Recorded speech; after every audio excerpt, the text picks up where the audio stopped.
Es ingeniero civil por la Universidad Nacional Autónoma de México. Tiene un doctorado en estructuras por la Universidad de Texas en Austin. Ha sido funcionario universitario. Fue subsecretario para América del Norte entre 2013 y 2015. Hoy en Periférico 1313, Sergio Alcocer.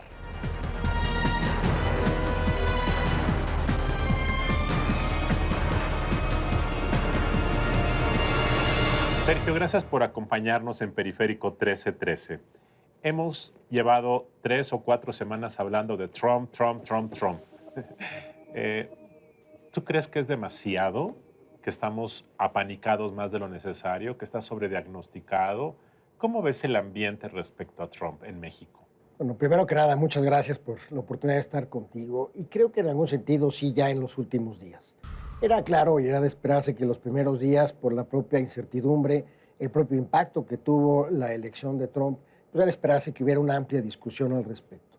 Ahora en que ya se están decantando sus decisiones, en donde además las decisiones cada vez son menos en cuanto al número que tiene que tomar de los más importantes, pues conviene hacer una pausa, conviene reflexionar sobre los diferentes escenarios que se pueden presentar, pero hacerlo de manera ponderada.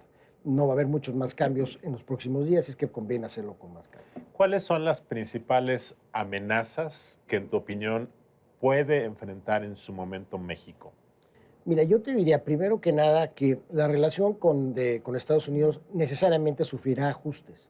No necesariamente un replanteamiento de fondo, porque muchos de los aspectos de la relación no van a cambiar y no deben de cambiar.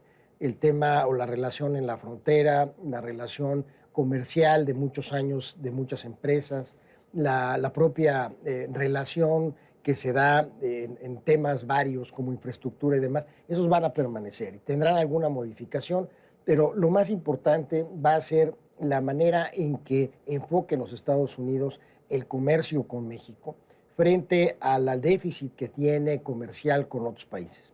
Nosotros representamos apenas el 7% del déficit comercial de Estados Unidos, cuando China representa 6 veces eso. Entonces, ese es un enfoque muy distinto al que le da a México y el que le puede dar a China. Ese es un tema que hay que estar pendiente y que, bueno, aún tomando acciones contra ese déficit, buscando que se convierta en un superávit, no son acciones que se van a ver de manera inmediata reflejadas en un cambio total de política hacia México. Probablemente veamos un retraso, como ya lo estamos viendo, de inversiones de empresas estadounidenses en nuestro país, esperando una postura del gobierno del presidente Trump y seguramente un cambio frente a la relación con los migrantes. Antes de entrar al tema migratorio, en este tema comercial, imaginemos que la peor amenaza se materializa, que Trump decide pedir que se renegocie, no le gusta y se sale Estados Unidos de NAFTA.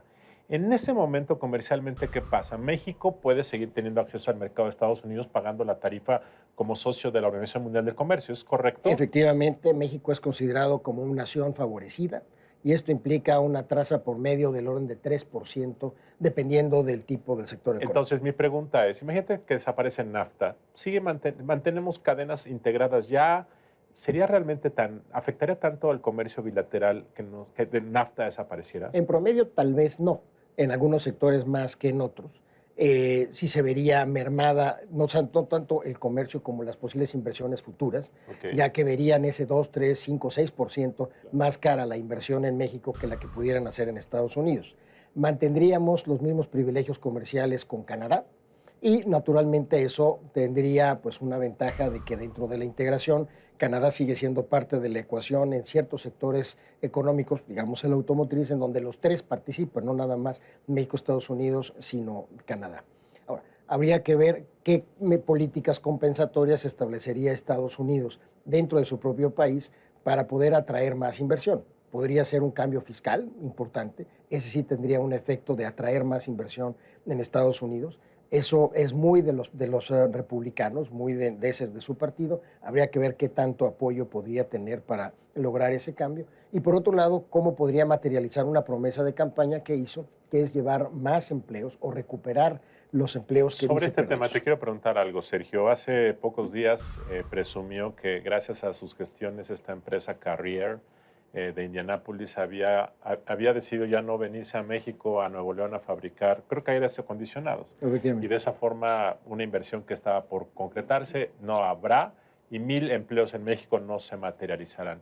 Mi pregunta es, este tipo de intervenciones presidenciales pues, distorsionan la lógica de la economía. Mi pregunta es, ¿cuántas empresas van a decidir quedarse porque Trump les llame y les pida y les presione mediáticamente? Yo creo que en términos absolutos no es una gran medida, estamos hablando de 1,000 empleos. Sí es un signo de que puede intervenir más frecuentemente en esto. Ahora, él lo puede hacer ahorita porque está dedicado a, por un lado, configurar su gabinete y seguramente cumplir algunas promesas de campaña como puede ser esta. Ya en funciones, cuando tenga frente al problema de ISIS, qué va a hacer con la OTAN, qué va a hacer con China, qué va a hacer con los propios disturbios que hay al interior de Estados Unidos, yo creo que menos tiempo disponible va a tener para este tipo de medidas y tendrá que ser un presidente mucho más disciplinado de lo que es ahora y tendrá que pues, dedicarle más tiempo a este tipo de temas. Entonces creo que va a tener menos tiempo para dedicarle a hacer las llamadas para que una empresa u otra y dejar que sea más la parte estructural, el mercado, en fin, quien regule este tipo de inversión. Ahora déjame decirte una cosa antes de pasar a la otra amenaza, que es la cuestión migratoria.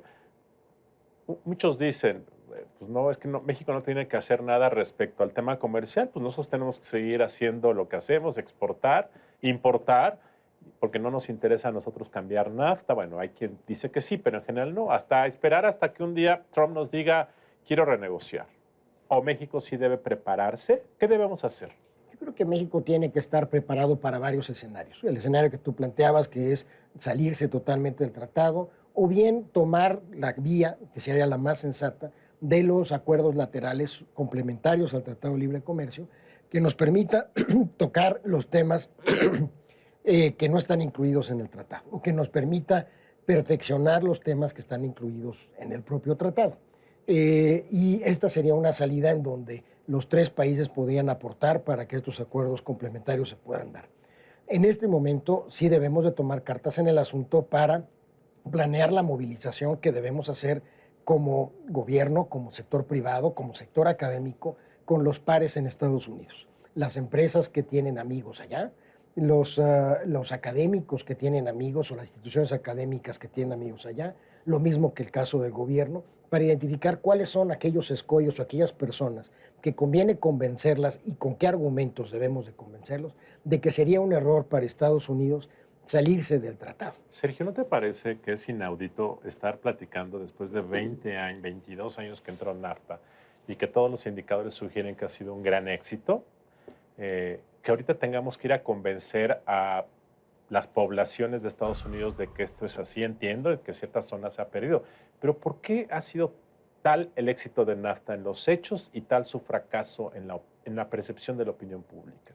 Bueno, hace 20, 22 años NAFTA fue enormemente cuestionado, incluso antes de mandarlo al Congreso, sobre las desventajas que tendría. Y en aquel momento se tuvo que echar mano de todo un ejercicio y todo un ejército de cabildeo para lograr que en el Congreso tuviese apoyo, sí, porque se consideraba que amenazaba al empleo de cierto grupo, especialmente del centro de los Estados Unidos, que tiene una tendencia de trabajo fabril, digamos, ¿no? Son más obreros.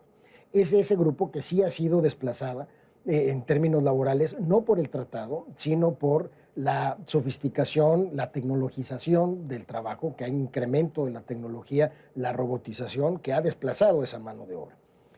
Lo que ha ofrecido Trump es que denunciando el Tratado de Libre Comercio o renegociándolo, según sea el caso, él va a lograr recuperar esos empleos. La realidad es que no va a ser así. Lo que más bien conviene, y es un asunto que nosotros podríamos sugerir y plantear, es el que se construya una red de seguridad para esas personas, en donde a través de un mejoramiento de su educación, de su formación, de su capacitación, puedan tener acceso a otro tipo de empleos de los meramente de un obrero. Muchos dicen que el sector empresarial mexicano no ha hecho su tarea de ir a hacer justamente esta labor de persuasión, convencimiento, de invertir en un clima favorable para México en materia comercial. En tema migratorio es otra cosa. Y que es esa omisión de pensar que siempre NAFTA iba a funcionar es lo que ahora en parte nos tiene en este riesgo.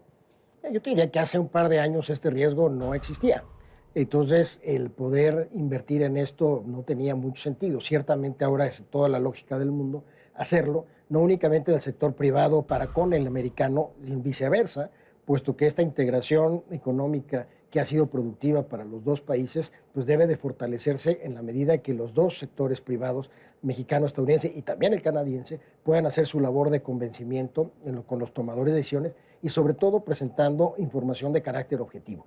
Ciertamente hay sectores que no han sido beneficiados, eso le corresponde a cada uno de los países establecer las políticas para compensar, pero en lo general, en el promedio, ha beneficiado a los tres. Ahora que Estados Unidos ya no va a entrar al TPP, al Acuerdo Transpacífico, donde Estados Unidos era una parte importante, se dice que China está queriendo hacer su propia organización comercial en el sudeste asiático. Y yo pienso, te pregunto, ¿qué acaso no frente a este aislacionismo de Estados Unidos una manera de protegernos? Es decir, pues si tú no quieres conmigo, yo me voy con tu adversario real que es China. Y entonces que México empezara a tener más acercamiento. Claro, la distancia lo hace incosteable, muy difícil, pero ¿eso es una estrategia o es irrelevante? Yo creo que a México le conviene hacer varias cosas. Por un lado, fortalecer su mercado interno, que se ha venido fortaleciendo en los últimos años y que eso nos explica que aún con precios de petróleo bajo, las finanzas son, digamos, razonablemente las que nos permitan seguir creciendo, aún con un crecimiento bajo, anémico. Por otro lado, ver hacia otras latitudes y longitudes. No únicamente ver a China, tenemos que ver más hacia Europa, con quien estamos negociando una nueva versión del Tratado de Libre Comercio con la Unión Europea, y también ver hacia el sur, Centroamérica y Sudamérica. Entonces, esto nos conviene diversificarnos, no únicamente limitarnos a la relación, que sí es muy importante, obviamente, de Estados Unidos y Canadá, y esta diversificación, que igualmente con sectores de una manera muy estratégica, pues nos puede permitir suplir algunas de los posibles bajas de ingreso que pudiésemos tener por el comercio. Caso de la Alianza del Pacífico. En la Alianza del Pacífico somos 4 países muy bien complementados. México le da una escala de tamaño a la Alianza del Pacífico. Ahí nos conviene profundizar en las cadenas productivas, de manera que sean cadenas productivas de mayor valor agregado, que sean más largas, más amplias y más profundas, y que nos permitan ser complementarios en algún sentido de lo que pueda pasar en Asia. Muy bien, Sergio, este es el primer riesgo, la primera amenaza, que es el tema comercial. Quiero invitarte para que hagamos un segundo programa que se transmitirá la próxima semana para hablar de la segunda amenaza, que supongo que es el tema migratorio. Sí. Muchas gracias por hoy. Nos vemos la próxima semana.